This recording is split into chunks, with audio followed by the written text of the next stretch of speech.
ఈ వీడియోలో మనం సిమెంట్ సెక్టర్‌లో జరుగుతున్న ఫ్రాడ్స్ గురించి చెప్పుకుందాం. అయితే బిర్లా, అదానీ ఈ గ్రూప్స్ రాకముందు సిమెంట్ సెక్టర్ చాలా ఇన్‌ఎఫిషియెంట్‌గా ఉండేది. బిల్‌లో చూపించే ప్రైస్ ఒకటి, కస్టమర్స్‌కి సెల్ చేసేది ఇంకొకటి. ఇప్పటికి కూడా ఈ ఫ్రాడ్ ప్రాక్టీసెస్ కంటిన్యూ అవుతున్నాయి. ఫర్ ఎగ్జాంపుల్, రీసెంట్‌గా అల్ట్రాటెక్ సిమెంట్ Q4 ఎర్నింగ్స్ కాల్‌లో కూడా మేనేజ్మెంట్ సిమెంట్ ప్రైస్ మీద వచ్చిన క్వెషన్ లైక్ ఒక అనలిస్ట్ ఇలా అడిగాడు, సౌత్ అండ్ ఈస్ట్ రీజియన్స్‌లో మనం ప్రైస్ హైక్ చేసాం, కానీ అది మనీ డైల్యూట్ అవుతున్నాయి. దీనికి రీజన్ ఏంటి అని అడిగాడు. సో దీనికి management I really don't know. I think it's a wait and watch game. You guys know about prices far higher than we do.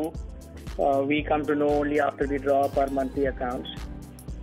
And prices, to my mind, will remain a play of demand and supply. Okay, sir. Thank you.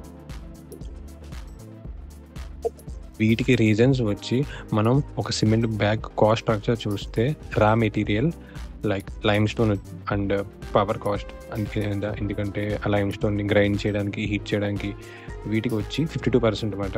ఇది management హ్యాండ్స్లో ఉంటుంది. So వాళ్ళు ఆ కాస్ట్ని control చేయగలరు. Like power bill తగ్గించుకోవడానికి solar panels, mining వచ్చి మంచి quality ఉన్న మైన్స్ని acquire చేసుకోవడం అలాంటివి. బట్ 33% వచ్చి లాజిస్టిక్ కాస్ట్, అంటే ఒక ఫ్యాక్టరీ నుంచి సిమెంట్ డీలర్స్ దగ్గర పంపించేది, లైక్ కస్టమర్స్ దగ్గర పంపించేది.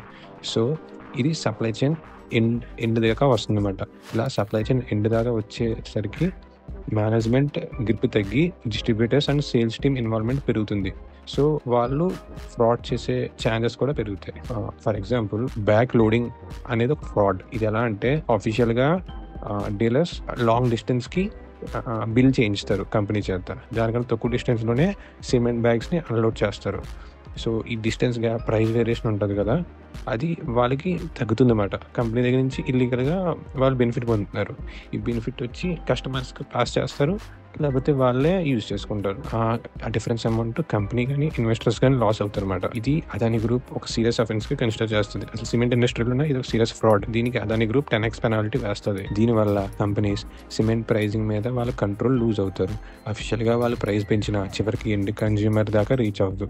ఆల్సో ప్రాఫిటబిలిటీ మీద కన్నా వాల్యూమ్కి ప్రియారిటీ ఇవ్వడం వల్ల కూడా సప్లై డిమాండ్ మిస్ మ్యాచ్ అవుతాయి. దీనివల్ల కూడా కంపెనీస్ ప్రైస్లో కాంప్రమైజ్ అవుతారు. అందుకే రీసెంట్గా big companies like Adani and Aditya Birla చాలా కంపెనీస్ని అక్వైర్ చేసి వాటిని ఎఫిషియెంట్గా చేయడానికి ట్రై చేస్తున్నారు. దీనికి మనం వాళ్ళ రిజల్ట్స్ కూడా చూడొచ్చు. ఆపరేషన్ ఎఫిషియన్సీ చాలా ఇంప్రూవ్ అయింది. సో ఇలాంటి కంటెంట్ గురించి మన ఛానల్ సబ్స్క్రైబ్ చేయండి. నెక్స్ట్ వీడియోలో ఇంకా సిమెంట్ సెక్టర్ గురించి క్లారిటీగా డిస్కస్ చేద్దాం.